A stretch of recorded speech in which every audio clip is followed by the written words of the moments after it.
En este resumen del capítulo 13 del libro veremos que las propiedades de los materiales cambian según la temperatura. Algunos lo hacen de forma lineal, lo cual facilita su aplicación en el diseño, pero hay otras propiedades como la corrosión y la oxidación que se complican en su relación con la temperatura. Con este video queremos lograr que se pueda entender los conceptos básicos que hay que tener en cuenta cuando estamos diseñando los materiales que están siendo aplicados a temperaturas altas mayormente. Tenemos que entender primero qué es la deformación por fluencia lenta o lo que llamamos fluencia viscosa. En temperaturas normales, la mayoría de los metales y los cerámicos se deforman si le aplicamos esfuerzo sobre ellos, pero estos mayormente no dependen del tiempo. Cuando las temperaturas de servicio incrementan, estas tienden a crear deformaciones dentro del material que eventualmente lo llevan a la fractura. En algunos casos queremos este tipo de fractura, por ejemplo cuando estamos diseñando para un soporte de un edificio en hormigón y de repente se aumenta la temperatura. Podríamos diseñar a que se creen deformaciones que son visuales y sirven de indicador de seguridad, mientras que estamos previniendo tipos de roturas instantáneas. Por suerte, para los ingenieros industriales ya existen datos tabulados donde podemos consultarlos cuando estemos diseñando a cierta temperatura y tiempo de vida útil, siguiendo los principios de la ley Montman-Grant. Esta nos explica la relación que hay entre la temperatura y la vida de la deformación viscosa.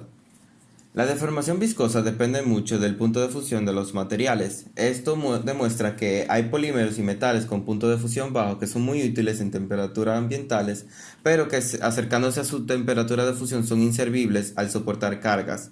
Debido a esto, cuando estamos diseñando, tenemos que darle un enfoque a la temperatura. Tenemos que buscar diagramas que enseñen su relación de resistencia a la deformación y a la temperatura en la que pueden operar esos materiales. Pero bien, ¿cómo ahora funcionan estas deformaciones? Para esto tenemos que hablar de la difusión. La difusión es el movimiento de átomos en un espacio definido. Podemos imaginarnos como un saco de pelotas. Si agitamos, las pelotas cambian de posición.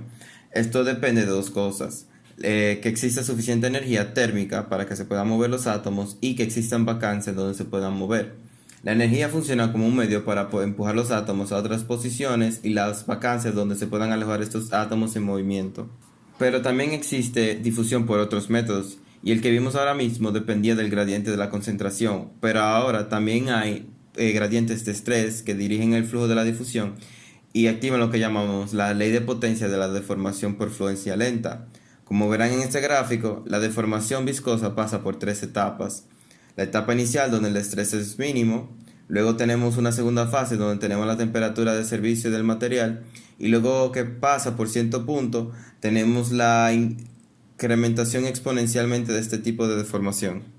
¿Por qué es importante la difusión para nosotros? Si vemos el proceso de carburización o la creación de semiconductores, esta nos enseña cómo podemos endurecer aquellas aleaciones de hierro-carbono incrementando el porcentaje de carbono encontrado.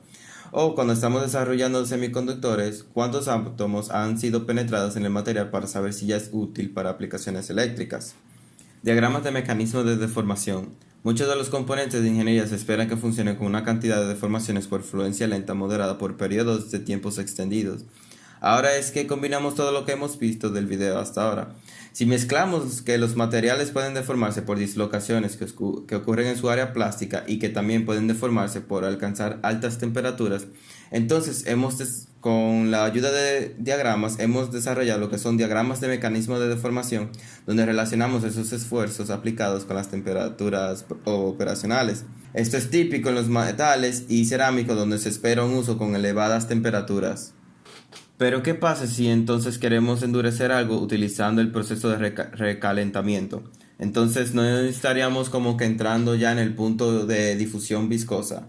Bueno, sí, pero como el tiempo es un factor, podemos manipularlo a nuestro favor. Cuando recalentamos un metal para hacer crecer su resistencia, incrementamos las tensiones creadas dentro del material, pero como podemos controlar el tiempo que le damos a estas tensiones de propagarse, enfriamos para poder prevenir la deformación viscosa dentro de ella e incrementar su fuerza. Esto se puede ver molecularmente cuando modificamos el tamaño de grano del material para que los puntos de difusión abarquen una distancia mayor, haciéndolos más difícil de que se manifiesten.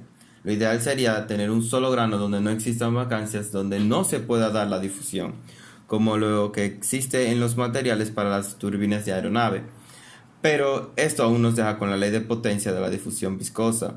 Para esto ya existen materiales llamados superaleaciones que tienen un punto muy elevado de difusión, a lo cual ya hacen irrelevantes los puntos de difusión viscosa.